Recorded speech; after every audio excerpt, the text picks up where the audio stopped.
दोस्तों, स्वागत है आप सबका हमारे YouTube चैनल पर। दोस्तों, आज हम भारत के संविधान की विशेषताओं के बारे में जानेंगे जो प्रत्येक प्रतियोगी परीक्षा की दृष्टिकोण से बेहद ही महत्वपूर्ण है। इनसे प्रश्न बनते ही रहते हैं भारत की संविधान की विशेषताओं से। हमने अपने पिछली वीडियो में संविधान से संबंधित बेसिक जानकारी साझा की है, जैसे कि संविधान सभा, संविधान के विदेशी स्रोत और संविधान की प्रस्तावना। और आज हम जानेंगे संविधान की विशेषताओं के बारे में। तो आइए जान लेते हैं। पहला है आकार। भारतीय संविधान की पहली विशेषता क्या है? आकार। हम आपको बता दें कि भारतीय संविधान विश्व का सबसे बड़ा लिखित संविधान है। आज तक ऐसा कोई सा देश नहीं हुआ जो भारतीय संविधान से भी ज्यादा बड़ा संविधान बना दे। भारतीय संविधान में वर्तमान में 395 अनुच्छेद, 22 भाग और 12 अनुसूचियां हैं। 395 अनुच्छेद है, 22 भाग है और 12 अनुसूचियां हैं। इसके साथ ही साथ संविधान निर्माताओं ने संविधान में साधारण नियमों और प्रशासनिक नियमों को भी लिपिबद्ध करने का प्रयास किया है ताकि कोई संदेह या विवाद उत्पन्न न हो। इसके बाद दूसरा विशेषता है संसदीय शासन प्रणाली। संसदीय शासन प्रणाली हमने पहले ही बता चुका है कि ब्रिटेन के संविधान से भारत के संविधान में संसदीय शासन प्रणाली को लिया गया, जो कि संविधान की एक प्रमुख विशेषता है।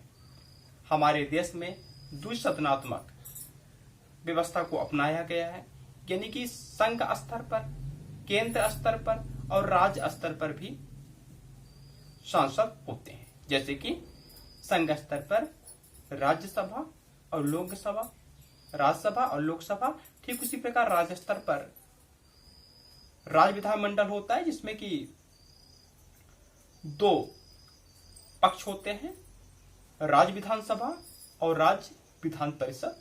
हमारे देश के कुछ ही राज्यों में द्विसदनात्मक व्यवस्था है, बाकी के राज्यों में एकल सदनात्मक व्यवस्था है। इसके बाद देखेंगे लोकप्रिय प्रभुसत्ता पर आधारित। जो भारत का संविधान है लोकप्रिय प्रभुसत्ता पर आधारित है। लोकप्रिय प्रभुसत्ता का मतलब लोकतंत्रात्मक देश का संविधान है। प्रस्तावना में स्वयं स्वीकारा गया है कि भारतीय संविधान की शक्ति के स्रोत भारत के लोग होंगे। इसके बाद आता है न्यायिक सर्वोच्चता। क्या आता है? न्यायिक सर्वोच्चता, जो भारतीय संविधान की महत्वपूर्ण और चौथी विशेषता है। भारतीय संविधान में स्वतंत्र और निष्पक्ष न्यायपालिका को अपनाया गया है। कहा गया है कि न्यायालय ही संविधान का संरक्षक होगा। अगर सरकार तानाशाही करती है और कोई ऐसा नियम बनाती है, कोई ऐसा उपबंध लाती है जो संविधान के आचरण के विरुद्ध है, तो सर्वोच्च न्यायालय उसे अमान्य घोषित कर सकता है। इसके बाद आता है नम्य और अनम्य। भारतीय संविधान नम्यता और अनम्यता दोनों का मिश्रण है। अब प्रश्न है कि नम्यता कैसे है? तो हम आपको बता दें कि भारतीय संविधान में देशकालीन परिस्थितियों के अनुसार स्वयं को परिवर्तित कर लेने की अद्भुत क्षमता है। और यही कारण है कि जब से संविधान निर्माण हुआ है, जब से संविधान बना है, तब से आज तक संविधान में कई संशोधन किए जा चुके हैं। और अनम्यता क्यों है? अनम्य क्यों है? अनम्य इसलिए है कि संविधान के कुछ ऐसे उपबंध हैं जिनमें चाहकर भी संशोधन नहीं किया जा सकता। जैसे कि संविधान के आधारभूत ढांचे, और इसके साथ ही साथ कुछ ऐसे उपबंध हैं जिनके संशोधन के लिए सांसद और यानी कि केंद्र और राज्यों की सहभागिता की भी आवश्यकता होती है। चलिए अब देख लेते हैं एकात्मक लक्षण और संघात्मक स्वरूप। एकात्मक लक्षण और संघात्मक स्वरूप भी भारतीय संविधान की एक प्रमुख विशेषता है। एकात्मक लक्षण की पुष्टि इसी बात से होती है कि भारत में एकल नागरिकता, एकल न्यायपालिका, अखिल भारतीय प्रशासनिक सेवाएं,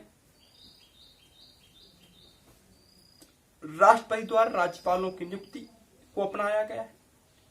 और संघात्मक इसलिए क्योंकि केंद्र और राज्यों के बीच शक्तियों का विभाजन किया गया है। भारतीय संविधान की विशेषता में ये भले शामिल हो एकात्मक लक्षण और संघात्मक स्वरूप, किंतु आपातकालीन स्थिति में भारतीय संविधान का स्वरूप एकात्मक हो जाता है। इसके बाद देखेंगे नागरिकता। नागरिकता भी संविधान की एक प्रमुख विशेषता है।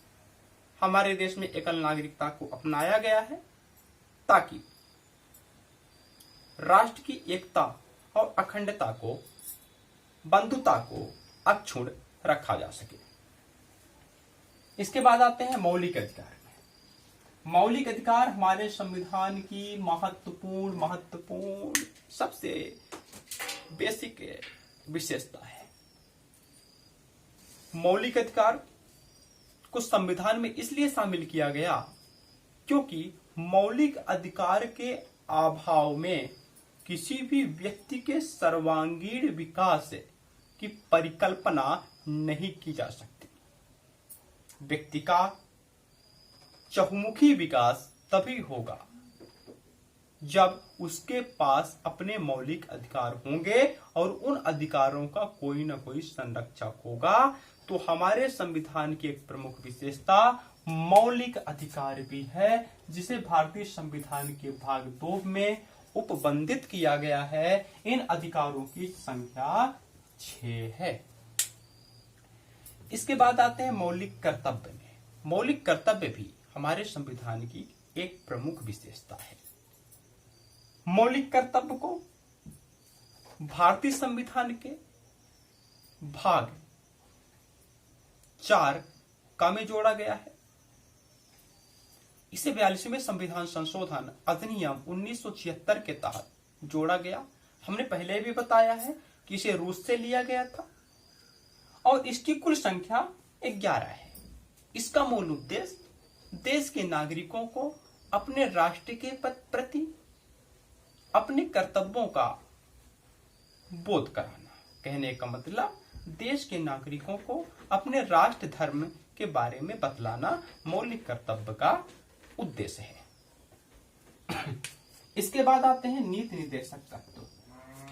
नीति निर्देशक तत्व भी भारतीय संविधान की एक प्रमुख विशेषता है, जिसे कि भारतीय संविधान के भाग 4 का में उपबंधित किया गया है। इसे लागू करना राज्य का कार्य है। राज्य के लिए ये जो नीति निर्देशक तत्व हैं आदर्श प्रस्तुत करते हैं, लेकिन अगर कोई राज्य इन्हें अपने क्षेत्र में लागू नहीं करता तो इसे मुद्दा बनाकर न्यायालय में नहीं जाया जा सकता। यानी कि यह नीति निर्देशक तत्व न्यायालय में वाद योग्य नहीं है, जैसा कि मौलिक अधिकार है। तो ठीक है दोस्तों, इतना कुछ हमने जाना नम्रता और अनम्रता जो कि संविधान की विशेषता है, उसको लेकर कुछ संविधानकारों, इतिहासकारों और राजनीतिज्ञों के अपने मत है। जैसे कि डी डी बसु ने कहा है कि हमारा संविधान यानी कि भारत का संविधान नम्रता और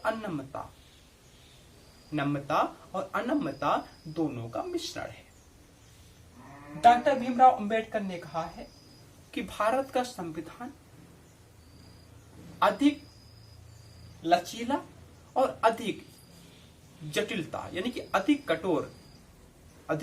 कठोर के बीच अच्छा संतुलन स्थापित करता है। तो भारत के संविधान की विशेषताओं से ऐसे प्रश्न बन सकते हैं कि निम्नलिखित में से भारतीय संविधान की विशेषता कौन सी नहीं है। पहला ऑप्शन है सबसे बड़ा लिखित संविधान, दूसरा है एकल नागरिकता, तीसरा है नम्यता, चौथा है एकात्मक लक्षण और संघात्मक स्वरूप। तो इनमें से कौन सा ऑप्शन सही माना जाएगा? तो हम आपको बता दें कि नम्यता सही होगा, क्योंकि केवल नम्यता ही भारतीय संविधान की विशेषता नहीं है, बल्कि नम्यता और अनम्यता का मिश्रण भारतीय संविधान की विशेषता है।